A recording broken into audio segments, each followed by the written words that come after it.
Hey guys, it's Nadine. Welcome to my channel. Today's video, I will be sharing with you my vintage shopping experience in Tokyo. So if you're interested to see the places that I went and the things that I got, then just keep on watching. For my last full day in Tokyo, I was able to venture out and walk around streets of Tokyo all by myself, which is something that I've never done before. And so it was just a little nudes amongst a mass of other people. But it was such a good experience, I think, because of technology. I had Wi-Fi, so everything was good. The area that I went vintage shopping is called Harajuku, so it's a very popular area in Japan and there are a lot of tourists, me included. I took the JR line, the circle, and I went down at the Harajuku station, and there's only one exit, so when you get out, the first thing that you will see is the Takashita Road. There's a sign. So what I did was I braved myself and I walked through the whole street. It's so chaotic, it's so crowded, there's just so much things, so much people going on.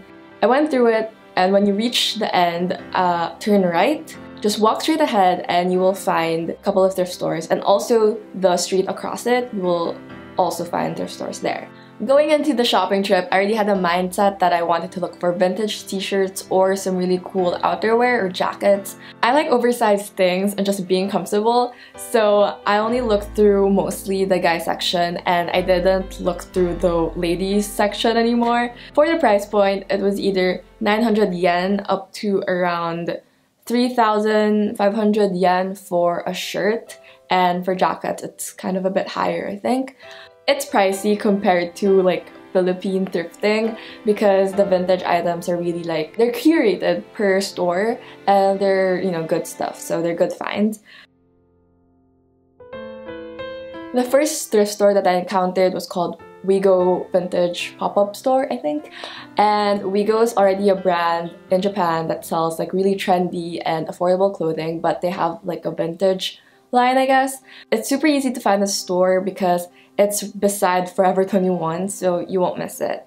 And when I went inside, oh my gosh, it was the first thrift store that I went to, so I was super overwhelmed and there were so many cool stuff, there were so much shirts. They had a rack filled with vintage Tommy Hilfiger, and I wish that I got something, that I got a shirt, because I wanted one thing, but I'm kind of cheap, so it was around 3,000 plus yen, so I didn't get it, but I should've. They had a lot of denim stuff, so overalls, jackets, a lot of shirts, and they also had a really cute whimsical and dainty section, but I didn't really look through because that's not really my style. The next store that I hit up is called Kinji Used Clothing, and oh my gosh, when I stepped into the store, I was so completely overwhelmed because it was like the largest thrift store that I've ever been to, and it was literally just racks and racks and racks and racks. In the men's section, there's just a lot of t-shirts, a lot of jackets, a lot of hoodies, like from brands such as a ton of Champion, Nike, Adidas, you know, things like that. Here, I was able to get one thing. The thing that I got in this store is this Adidas vintage super large shirt, and I love the design of it. I love the striping, the red and the blue. And at the back, it has like, I don't know if it's a name, or a company name, but I think that wrapping this would be super cool. The next thrift store that I went to is called Chicago, and they have two branches. There's one near where I was, like where Kinji, where Wigo was, but for some reason I wasn't aware, so I went to the farther one. The branch that I went to had two stories. The first floor were filled with guy stuff, and the second floor filled with women's stuff. The thrift stores are pretty similar. They have a lot of shirts, they have a lot of jackets, everything kind of the same actually. In this store, they had a lot of the workman aesthetic. I mean, the uniforms that they used way back when in the United States. So it's the one that has like the patches of their names. And I was thinking of getting one, but I couldn't really find a name that I liked, so I just didn't. And instead, I just picked up one of the sort of like windbreakers. I don't know what they're called, I'm so sorry, but it's like just a thin, light jacket. This is the one that I got. It's just dark blue with this super cool striping. Obviously, there is a trend of the color combinations that I liked during this trip. So red and blue and like dark blue.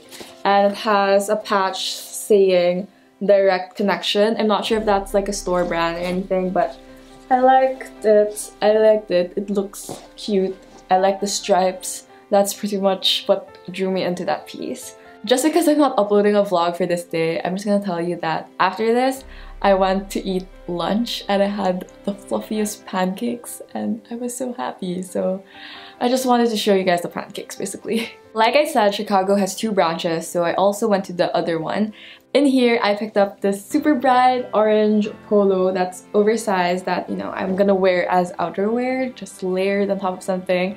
And it just brightens up my mood whenever I look at it. I just get so happy because it's so bright. The last thrift store that I went to was called Spins, and again, just a lot of shirts. They had a lot of like thrasher and more angas or like badass shirts there, but I didn't get anything here because I don't know why. Those were all the things that I got. I got 3 things and I went to a couple of stores.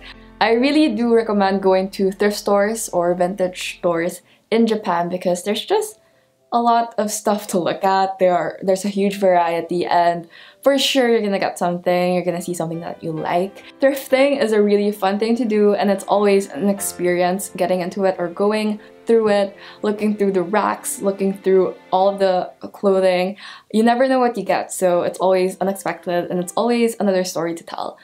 Anyway, I hope that you liked this video, and if you did, don't forget to give it a thumbs up and subscribe to me and follow me on my social media accounts, whatever. And I'll see you guys in my next one. Bye! The lighting though, I'm done.